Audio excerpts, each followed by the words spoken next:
Hi guys, welcome back to Spot Aria channel. Now I will give you a tutorial how to turn off the new friends notification on your messenger for Android.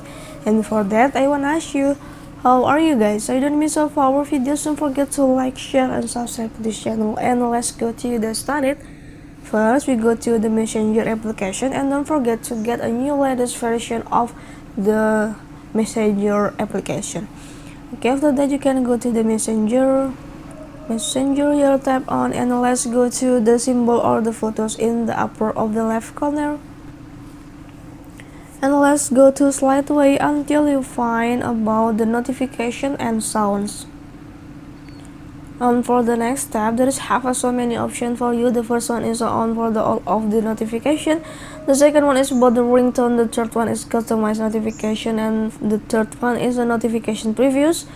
And this is the only for the tools to make the new friends notification is off. You cannot tap on the new friends notification until has the gray one. Tap on, and now your new friend notification is has notification. Don't to use that, and I think the notification is don't to active anymore for you, especially for the new friends notification. Okay, I think it's enough to how to turn off the notification for the new friends notification for Android. I hope this video is useful for you. Thank you for the attention. Enjoy for this video and have a nice day. Bye.